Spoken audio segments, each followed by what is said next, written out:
आजको यो भिडियोमा हामी शिशिर र बसन्तको कथा सुन्नेछौँ र बुझ्नेछौँ। शिशिर र बसन्तको यो लोककथा मनै छुने खालको छ। ढिला नगरी आउन सुरु गरौँ।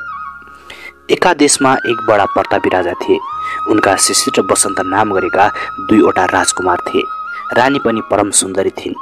राजा र रानीको परस्परमा बडो प्रेम थियो। एक दिन राजा शिकार खेल्न गएका थिए। रानी झ्यालमा बसेर बत्ती काट्न लागेकी थिइन्। अकस्मात उनको नजर एउटा भगेराको गुडमा पर्यो। त्यो गुडमा रहेका बच्चाहरूलाई माउले आफ्नो चुचुरामा आहारा ल्याएर बराबर खुवाइरहेको रानीलाई खुब रमाइलो लाग्यो। तर अफसोस भगेरी आफ्ना बच्चाहरूलाई चारो खुवाएर के बाहिर निस्केकी थिए। एउटा ब्याधाले प्याट्ट गुरेले हानेर उसलाई मारिदियो। रानीको मनमा बडो विषाद पर्यो। एकछिनपछि भगेरो आहारा ल्याएर आयो। बच्चाहरूलाई आहारा खुवाई चिरबिर चिरबिर गरी पोथीलाई खोज्यो, तर कतै पनि पत्ता नलाग्दा केही बेरसम्म झोक्राइरह्यो अनि आफ्नै सुसे धन्दामा लाग्यो। भोलिपल्ट पनि यसै गरी रानी झ्यालमा बसेर भगेराको गुडतिर हेर्छिन् त भालेले अर्कै पोथी ल्याइसकेछ। केही दिनसम्म त त्यो नयाँ पोथीले सौताका छोराछोरीहरूलाई आहारा ल्याउँदै खुवाउँदै गरी, तर पछि भने त्यसलाई झर्को लाग्न थाल्यो। जति खुवाई पनि आ मात्रै गरिरहने यी खन्चुवा बैरीका पोथ्राको निमित्त के को भुटो भनेर ढुङ्गा जस्तो हृदय भएकी त्यसले ती बच्चाहरूलाई चुचुराले तानी तानी गुडबाट खसालिदिए। राम्रोसँग पाक नउम्रेका ती बिचरा बच्चाहरू च्याँ गर्दै जमिनमा पछारिएर मरे। सौताको दिल त्यहाँसम्म निठुर हुँदो रहेछ भनेर रानीको मनलाई चिन्ताको अघोर कालो बादलले ढपक्क ढाकी अन्धकार पारिदियो। तिनले मनमनै सोचिन्, केही गरी म चाँडै नै मरिहाले भने राजाले अवश्य अर्कै बिहा गर्नेछन् अनि मेरा बालक छोराहरूको के गति होला। यही चिन्ताले आकुल भएर रानी बरबर्ती आँसु खसाल्न थालिन्। रुदा रुदैमा दिन पनि बित्यो। साँझ परेपछि राजा शिकारबाट फर्केर आए। रानीको त्यो अवस्था देखेर खुब हडबडाएर उनले सोध्न लागे। राजा भन्छन्, रानी तिमीलाई के भयो, किन यसरी रोइरहेकी? रानी भन्छन्, यस्तो राम्रो संसार चटक्क छोडेर एक दिन जानु पर्छ भनेर। राजा, त्यो त छँदैछ नि, जुन कुराको उपाय छैन त्यसको चिन्ता गरेर आफ्नो भएको सुखमा बाधा पार्ने किसिमकी अवश्य तिमी होइनौ। भन, तिम्रो शोकको कारण निश्चय पनि अर्कै होला। रानी, छैन प्रभु, मरु लागि भनेर पीर लागेको हो, तर यो पीर मेरो आफ्नो लागि होइन, खाली मेरा बालक कुमारहरूका लागि हो। राजा भन्छन्, किन नि? अनि रानीले भगेराको जहानको यथार्थ हाल राजालाई सुनाएर भनिन्, म केही गरी चाँडै नै मरिहाले भने हजुरले दोस्रो विवाह नगरी अवश्य छोडी बक्सिने छैन अनि मेरा छोराहरूको कुन हालत होला। राजाले झटपट अङ्कमाल गरेर रानीलाई भने, त्यस्तो पनि कतै हुन सक्छ। अहिले तिमी भर्खरकी छेउ। साधारण हिसाबले पनि तिम्रो आयु अझ धेरै वर्ष छ। त्यसमा पनि दैवको केही गरी कुदृष्टि पर्न आएमा म कहिल्यै पनि दोस्रो विवाह गर्ने छैन। राजाको यो कुरा सुनेर रानीले मुला हिजाको निमित्त मात्र चित्त बुझाएको जस्तो देखाइन्, तर भित्री मनमा उनको शङ्का गढिरह्यो। सौतेनी आमाको हातमा परेका भगेराका बच्चाहरूको दुर्दशा उनको मनमा रात दिन खट्किरह्यो। चिन्ता चिन्ता हरबखत चिन्ता चिन्तैले उनलाई सीताको बाटो देखाउन थाल्यो। बाहिर देख्दा भने व्याथा केही छैन। रात दिन झन्झन दुब्लाउँदै गइन् र एक दिन यो अनित्य संसारको स्याश्रेष्ठ बुझाउन ईश्वरको सामु उपस्थित भइन्। रानी परलोक हुँदा दरबारमा रुवाबासी चल्यो। राजाले अलि दिनसम्म त पुनर्विवाहको विचारलाई मनमा आउन पनि दिएनन्, तर मरेकाको माया मात्रै सधैँ किन अटल रहन्थ्यो र? दिन प्रतिदिन घट्दै गयो र रानी बिनाको राजगद्दीको शोभा भएन भनेर मन्त्री वर्गहरूले पनि कराउँदा राजाले अर्को विवाह गरे। केही काल त सुखैसँग बित्यो। राजाको मन राख्नका निमित्त कान्छी रानीले पनि बिचरा ती टोहरा शिशिर र बसन्तमाथि निकै माया देखाएको जस्तो गरिन्, तर यथार्थमा उनलाई सौतेनी रोगले दबाउँदै गएको थियो। आपसमा खेल्दा ती बालकहरू कराएको आवाजले पनि उनलाई सोला दिन्थ्यो अथवा पीडा दिन्थ्यो। एक दिन दुवै दाजुभाइ भगुण्डो खेल्न लागेका थिए। भगुण्डो अकस्मात उफ्रेर श्रृङ्गार गर्न लागेकी रानीको ऐनामा बज्रन पुग्यो। श्रृङ्गारका सामानहरू जथाभावी भए। यो देखेर रानीलाई साह्रै रिस उठ्यो। ती ती पाजीहरूलाई यो भकुण्डो दिँदै दिन्न भनेर काखमा च्यापिराखिन्। केही बेरपछि हस्याङ फस्याङ गर्दै बसन्त रानीको खोपीमा आएर मुमा संयोगले हाम्रो भकुण्डो हजुरको खोपीमा पर्न आयो, हामीले जानी जानी गरेका होइनौँ, रेसानी माफ रहोस्, भकुण्डो फिर्ता पाऊँ भनेर बिन्ती गरे। रेसले चोर भएर राता राता आँखा पार्दै रानीले भनिन्, सौताका छोराहरू भए पनि आफ्नै समान मानेर कत्रो दयामाया गरेको त झन् मलाई शत्रुदेखि भकुण्डोले ताकेर हान्ने। म भकुण्डो फिर्ता दिँदै दिन्न, जा जे गर्छस् गर। रानीले यसरी झापार्दा बिचरा बसन्त के भन्न सक्थे। निन्याउरो मुख लाएर दाजु शिशिर कहाँ गई हामीदेखि मुमा साह्रै रिसानी भयो। भकुण्डो बक्सिएन भनेर बिन्ती गरे। भइगयो म मागेर ल्याउँछु भनेर शिशिरले मुमाको खोपीमा गएर भकुण्डो मागे। रानीले अनेक तरहका गाली गरी भकुण्डो दिन्न भनेर अड्डी लिइन्। यो सब शिशिरलाई असह्य भयो। झटपट्ट अगाडि गएर रानीको काखमा रहेको भकुण्डो टपक्क टिपेर उनी सरासर हिँडे। अब भने रानीको रिसको सीमा रहेन। आफ्ना सिंगार पटारका सबै सामानहरू बिगारी बाटेको कपाल पनि लोसलास पारी उल्टो आग्लो ठोकेर रोएर बसिरहिन्। जब राजा साँझमा आए रानीले ढोका खोल्दै खोलिनन्, खाली घुक्क घुक्क गरेर भित्रै बसिरहिन्।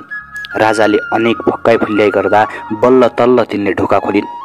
उनको त्यो दुर्दशा देखेर राजा छक्क परे। सोधपुछ गर्दा रानीले आफूमाथि राजकुमारहरूले गरेका व्यवहारबारे बढाइ चढाइ गरेर बिन्ती गरिन्। हजुरका छोराहरूले मलाई भकुण्डोले हाने, किन यसो गर्यो भन्दा त उल्टो मलाई झागल झुगल पारी कपाल समेत लुसिदिए। यो अत्याचार मलाई असह्य भयो। रानीको यो कुरा सुनेर राजाले भने, रानी सन्ताप नगर, लौ भन ती पाजीहरूलाई के सजाय दिउँ। अब भने रानीलाई ठुलो मौका पर्यो। राजालाई झटपट्ट बाँचा बधाई तिनले भनिन्, लौ त्यसो हो भने यी दुई कुमारहरूलाई जङ्गलमा लगेर काट्न लगाई यिनीहरूको मोटो कलेजो ल्याउन लाइदी बक्सियोस् पर्यो। रानीले भनेको नमानुन् भने उनले बाँचामा हारिसकेका छन्। आखिर केही सिप नलाग्दा राजाले भोलिपल्ट कर्मचारीहरूलाई बोलाई यी राजकुमारहरूलाई जङ्गलमा लगेर मारी यिनीहरूको मोटो कलेजो ल्याउनु भनेर हुकुम दिए। राजाको हुकुम त मन्त्रीले मान्नै पर्ने हो, तर त्यस्ता कलिला सुकुमार बालकहरूलाई मार्न कसको दिलले मान्ला र। जे भए पनि ती बालकहरूलाई लिएर ती राज कर्मचारीहरू एउटा घोर जङ्गलमा गए र दुईवटा मृगमारी मुटु कलेजो झिके। ती बालकहरूलाई त्यहीँ छोडेर दरबारतर्फ फर्के। अब ती बिचरा बालकहरूले त्यो घोर जङ्गलमा के गरून्? देखे सुनेको कहीँ कतै छैन। रात पर्दै आयो। जाडाले मुटु पनि काप्न थाल्यो। दुवैजना मिलेर झिझात बटुले, तर आगो पार्ने सरजाम उनीहरूसँग केही थिएन। त्यसकारण शिशिरले बसन्तलाई भने, भाइ यो कायदाले भएन, तिमी यहीँ बसिराख, म नजिकैको गाउँमा गएर आगो लिआउँछु। यति भनेर बसन्तलाई एक्लै छोडेर शिशिर आगोको खोजमा गए।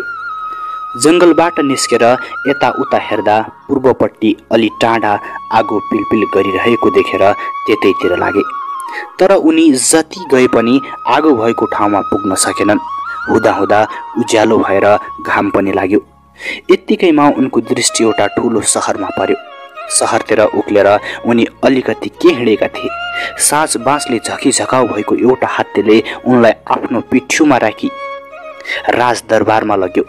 त्यहाँ रहेका गुरु पुरोहित तथा मन्त्रीवर्गहरूले शिशिरलाई सुनको घडाले अभिषेक गरी राजगद्दीमा बसाले। यो सबै शिशिरलाई सपना जस्तो भयो। कति कारणले आफूलाई राजा बनाइएको हो उनलाई केही थाहा भएन। भोजन समाप्त भएपछि मन्त्रीवर्गहरूसँग कुरा गर्दा बल्ल उनले यथार्थ कारण बुझे। के रहेछ भने त्यस देशमा दिनको एउटा राजा फेरिदो रहेछ। दिनभर राज्यको सुखभोग गर्यो, राति सुत्न भनेर रानीको खोपीमा गयो। भोलिपल्ट बिहान त राजा मरिराखेको। यसको हेतु बुझ्न नसक्दा सारा दरबारियाहरू हार खाइसकेका थिए। त्यहाँ बसिरहेकी रानीको रूप र यौवन देखेर उनी छक्क परे। रानी पनि त्यस्तो राम्रो पुरुषलाई पतिका रूपमा पाउँदा दङ्ग परिन्। धेरै बेरसम्म राजा रानी नसुती मिठा मिठा कुरा गरिरहे। अलि गरेर रानीलाई निन्द्राले छोप्दै गयो। उनी हाई हाई गर्न थालिन्। त्यसपछि राजाले रानीलाई पलङमा सुताई आफू चाहिँ हातमा एउटा नाङ्गो तरबार लिएर खुब चनाखो भएर बसिरहे। आधा रातको समय भयो, जताततै सुनसान थियो। आवाजको नाममा रानीले मस्त निन्द्रामा परी स्वास्वा गरेको मात्रै सुनिन्थ्यो। रानीको रूप देखेर मोहित भएका राजा एकटकसँग तिनलाई हेरिरहेका थिए। यत्तिकैमा रानीको नाकको दाहिने प्वालबाट एउटा मसिनो धागो जस्तै केही कुरा निस्क्यो। यो के होला भनेर राम्रोसँग राजाले विचार गर्न नपाउँदैमा त्यो त अकस्मात भयङ्कर कालो नाग बनी आफूलाई डस्न भनेर आइलाग्यो। राजाले पनि केही नहडबडाई आफ्नो हातमा रहेको तरबारले त्यसलाई चटाचट काटी टुक्रा टुक्रा पारिदिए। अब बल्ल हरेक दिन राजा मारिएको कारण उनलाई थाहा भयो। अरू पनि केही यसरी नै आउँछ कि भनेर उनी रातभर बेहोजै रहे। जब मिरमिरे उज्यालो भयो त्यस दिनको राजा खोज्न भनेर मन्त्रीवर्ग हात्तीलाई उठाउन आए, तर हात्ती भने डेग चलेन। त्यो देखेर सबैलाई अचम्म लाग्यो। उता राजाको लास लान भनेर मुडुलै भएर मलामीहरू घारो लिएर खोपीको ढोकामा पुग्दा भित्रबाट गुनमुन गरेको आवाज सुनियो। उनीहरूले जब ढोकामा ट्याक ट्याक गरे, ए उज्यालो भइसकेछ भन्दै राजाले ढोका खोले। राजालाई जिउँदै देखेर उनीहरूले हत्तपत्त घारो लुकाएर राजालाई सुस्ती गरी जय जयकार गर्न थाले। यो खबर सारा दरबारमा फैलियो। मन्त्रीवर्ग, गुरु पुरोहित पनि जम्मा भए। हरेक दिन राजालाई मार्ने सर्प पो रहेछ भन्ने सबैलाई थाहा भयो। सधैँ राजा फेरिनु पर्दा सबै हैरान थिए। अब भने चिरस्थायी राजा पायौँ भनेर सबै हर्षले गदगद भए। राज्यभरमा अनेक नाचगान र खुसियाली भयो। सिन्दुर यात्रा पनि ठुलो समारोहका साथ गरियो। अब हामी शिशिरलाई छोडेर बसन्ततर्फ ध्यान दियौँ। दाज्यु आउलान् आगो ल्याउलान् भन्ने आशाले बिचरा बसन्त एक्लै जङ्गलमा जाडाले लुकलुक कापिरहेका थिए। पसरो हिँडेर छस्र्याक छुस्रुक हुँदा पनि लौ दाजु आए भनी आशाले फुल्दथे। तर बिचराको अब आशा निराशा भयो। सारा रात बिती पूर्वतिरबाट लाली चढेर आयो, तैपनि दाजुको पत्तै भएन। बिचराको रात आलाप बिलापले बित्यो। जब राम्ररी उज्यालो भयो उनी दाजुको खोजीमा हिँडे। राजाका छोरा भएर खाइबडी आएका बिचरा ती बसन्तको कोमल हात पाउ जङ्गली काँडाले छिया छिया भए। बल्ल तल्ल उनी जङ्गलबाट निस्केर सहरको बाटो लागेर जाँदा एउटा पसलमा पुगे। पसलेले त्यस्तो राम्रो बालकलाई देखेर भन्यो, बाबु आऊ बस, मेरा छोराहरू छैनन्, म तिमीलाई धर्मपुत्र पाल्दछु। असहाय बालक हुनाले बसन्तले पनि पसलेले दिएको शरण ग्रहण गर्नै पर्यो। त्यही बसी पसलेको काम सघाई उनी आफ्नो दिन काट्न थाले। उनी पसलमा बस्दा सदाको भन्दा दोब्बर व्यापार हुन्थ्यो। यसै गरी प्रतिदिन उनको व्यापार बढ्दाखेरि ऊ अपार धनी भयो।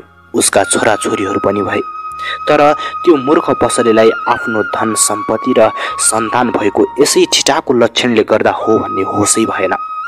उल्टै उसले उनीमाथि कुदृष्टि राख्न थाले। मेरा सन्तान भइहाले, यसलाई सित्तैमा किन खुवाउने, यसलाई अलिअलि गरेर हटाउँ भनी कुविचार राखेर उनलाई अनेक घोषपेच गर्न थालियो। पसलेको टोकोसो सकेसम्म बसन्त सहन्थे। उनी केही भन्दैनथे। एक दिन त उनलाई साह्रै दिगदार लाग्यो र मनलाई शान्ति मिलोस् भनी जङ्गलमा गएर शिशिर र बसन्तको गीत गाउन थाले। उनको गीतले सारा जङ्गल नै घन्क्यो। गीत राम्रो हुनाले पशुपन्छीहरू पनि मोहित भएर चुपचाप लागेर सुन्न थाले। त्यस जङ्गलमा अर्कै एक देशका राजा शिकार खेल्न आएका थिए। बसन्तको गीत सुनेर यस्तो मिठो गाउने को होला भन्ने विचार गरेर उनी बसन्त भएको ठाउँमा आए। त्यस्तो राम्रो भर्खरको जवानलाई देखेर राजाले तिमी को हौ भनी सोद्धा उनले जवाब दिए, म एक अदना दुखी हुँ। उनको यो जवाब सुनेर राजालाई पत्यार भएन। यो जवान कोही राजकुमार हुनुपर्छ भन्ने उनको मनमा निश्चय थियो। यो जवान कोही राजकुमार हुनुपर्छ भन्ने मनमा निश्चय गरी बसन्तलाई लिएर उनी आफ्नो दरबारमा पुगे र उनलाई कदर साथ राखे। केही समय बितेपछि एक शुभ दिन पारेर राजाले बसन्तसँग आफ्नी छोरीको विवाह गरिदिए। बसन्तले अलि दिन त सुखपूर्वक बिताए, तर उनलाई त्यस पसलले के भन्यो होला भन्ने विचारले शान्ति दिएन। उसै कहाँ फर्किने विचार गरेर उनी राजासँग बिदावारी भए। राजाले पनि अनेक लावा लस्कर र दाइजो साथ लगाइदिए। आफ्नी दुलहीलाई लिएर बसन्त पसलेको घरको बाटो लागे। केही बाटो काटिसकेपछि यो मालताल र धन दौलत पसलेका घरमा अटाउँदैन भन्ने ठानेर जसले जे बोकेका छौ सो उसैलाई भयो भनेर बसन्तले सारा लावा लस्कर फर्काइदिए। खाली राजकुमारीलाई मात्रै लिएर उनी पसलेको घरमा गए। बसन्तलाई देखेर पसलेले यतिका दिनसम्म कहाँ गएको थिएस्, यो कसलाई ल्याइस् भनेर सोद्धा बसन्तले काम विशेषले अर्कै देशमा गएको थिए, यो तपाईँको सेटानी सुसारे ल्याइदिएको हुँ भने। त्यस्ती परम सुन्दरी युवतीलाई देखेर पसलेको मनमा पाप उठ्यो। उसले 6 जना चर्मकारहरू आफ्नो मतोमा लियो र एउटा बलियो छालाको ढोक्रो सिउन लगाई उनीहरूकै मद्दतले बसन्तलाई जबरजस्ती ढोक्रामा हाली नदीमा बगाइदियो। त्यस पसलेले बसन्तको प्रभावबाट त्यति धनी भएर पनि अझ धेरै पाउने लोभले ती राजकुमारीलाई शिशिर राजा कहाँ लगी चढायो। त्यस्ती परम सुन्दरी युवतीलाई देखेर राजा खुब खुसी भए र त्यस पसलेलाई प्रशस्त इनाम दिए। शिशिर एक पतिव्रत राजा थिए। उनले ती राजकुमारीलाई बिहा गर्ने विचार गरेनन्, बरु त्यस्ती सुकुमारीसँग आफ्नो भाइ बसन्तको विवाह गरिदिन पाए राम्रो हुन्थ्यो भन्ने विचार गरे।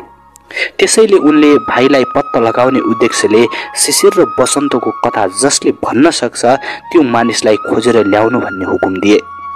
उता छालाको थैलोमा कोसिएका बिचारा बसन्तलाई नदीको बेगले बगाउँदै एउटा घाटमा पुर्यायो। त्यहाँ माझीहरू जम्मा भएका थिए। सबैले त्यो बगेर आइरहेको थैलो देखे। यस थैलामा के रहेछ हेर्नु पर्यो भनेर एउटा माझीले झटपट्ट पानीमा हाम फाले त्यस थैलालाई घिसारेर किनारमा ल्यायो। सबै मिलेर थैलो खोल्दा एउटा सुन्दर युवकलाई देखेर सबैजना छक्क परे। एउटा बुढो माझीले मेरा सन्तान छैनन्, यिनलाई म धर्मपुत्र पाल्छु भनेर आफ्नो घरमा लगे। राजाले शिशिर र बसन्तको कथा भन्ने मान्छे खोजेका छन् भन्ने हल्ला जताततै फैलियो। यो हल्ला बिस्तारै बसन्तको कानमा पनि पर्यो। राजालाई शिशिर र बसन्तको कथामा किन त्यस्तो चाख लागेको छ भनेर बसन्तलाई जिज्ञासा भयो। यसको हेतु बुझ्नु पर्यो भनेर उनी दरबारमा गई त्यो कथा धेर थोर म जान्दछु भनेर राजाको हजुरमा खबर पठाए। राजाको हजुरमा हाजिर हुनासाथ बसन्तलाई बोलाहाट भयो। बसन्तले राजाको दर्शन गरे। उनले शिशिर र बसन्तको कथामा राजाको चाख लाग्नुको कारण पनि बुझिहाले, तर उनले झटपट्ट आफ्नो परिचय दिनु ठिक ठानेनन्। आफू झुत्रे झाम्रे माझीको धर्मपुत्र बनेर बसेको हुनाले त्यत्र राजासँग म हजुरको भाइ बसन्त हुँ भनेर उनले कसरी भनुन्। शिशिरले भने बसन्तलाई चिनेनन्। भोक तिर्खा र अनेक कष्ट खप्नु पर्दा बसन्त नचिनिने भएका थिए। तिमी शिशिर र बसन्तको कथा जान्दछौ भनेर राजाबाट सोधनी हुँदा बसन्त भन्दछन्, महाराज पुरा त जान्दिन, जंगलमा शिशिरसँग बिछोड भएपछिको बसन्तको कथासम्म त जान्दछु। शिशिर भन्छन्, त्यति मात्रै भए पनि भन, मलाई त्यति भए पनि पुग्छ। बसन्त, जो हुकुम महाराज, तर सरकारबाट एउटा कबुल गरी बक्सिनु पर्दछ। मैले कथा नसकेसम्म हजुर रोइ बक्सिनु हुँदैन। शिशिर भन्छन्, लौ कबुल भयो। त्यसपछि बसन्तले कथा भन्न थाले। दुई भाइको जन्म र बालककालबाट कथा सुरु गरी सानी आमाको पेशले घोर जंगलमा परी जाडाले सताउँदा दाजु शिशिर आगाको खोजमा जाँदा बेपत्ता भएको र भाइ एक्लै जंगलमा दाजु आउलान् भन्ने आशाले काँप्दै बसिराखेको घटनासम्म कथा पुर्याउँदा शिशिरलाई असह्य भयो। उनले आँखाबाट बरबर्ती आँसु खसाल्न थाले। यो देखेर बसन्तले भने, महाराज कबुल नि। बसन्तको यो निवेदन सुनेपछि शिशिरले झटपट्ट आँसु पुस्दै भने, म रोएको होइन, लौ फेरि भन। बसन्तले फेरि कथा भन्न थाले। पसलेको टोकोसो असहाय भई बसन्त जंगलमा गएर गीत गाउन लागेका कुरासम्म पुर्याउँदा राजाको फेरि गहभरि आँसु भयो। बसन्तले फेरि राजालाई आफ्नो कबुल सम्झाए। राजाले आफूलाई सम्हालेर बसन्तलाई कथा भन्दै जाऊ भनेर हुकुम गरे। जब बसन्तले आफूले राजाकी छोरी बिहा गरेर पसले कहाँ ल्याउँदा पसलेले धोका दिई 6 जना चर्मकारको मद्दतले उनलाई छालाको ढोक्रामा हालेर नदीमा बगाइदिएको घटनासम्म पुर्याएका थिए। शिशिरलाई फेरि असह्य भयो। भाइ बसन्त पसलेको धोकामा पर्दा उनको ज्यान समेत गुमेछ क्यारे भन्ने मनमा पर्दा उनी डाको छोडेर रोन थाले।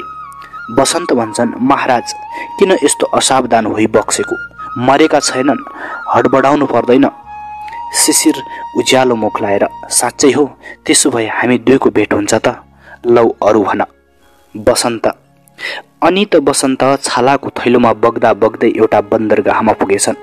त्यहाँका माझीहरूले यस थैलाभित्र के रहेछ भनेर किनारमा ल्याएर खोल्दा त बसन्त पो निस्केछन्। अनि एउटा बुढो माझीले तिनलाई म धर्मपुत्र पाल्छु भनेर घरमा लगेछ। माझीको घरमा रहँदा बस्दा एक दिन बसन्तले फलानु देशका राजाले शिशिर र बसन्तको कथा सुन्न इच्छा गरेका छन् भन्ने खबर पाउँदा जाने जति कथा सुनाऊ भनेर दरबारमा हाजिर भएछन्। राजाको सम्मुख पर्न साथ राजा त मेरो दाजु पो हुनुहुँदो रहेछ भनेर चिनिहालेछन्। बसन्तले यति के भनेका थिए। शिशिरले झटपट्ट सिंहासनबाट ओर्लेर उनलाई अङ्कमाल गरे। परस्परमा हर्षको आँसु बग्न थाल्यो।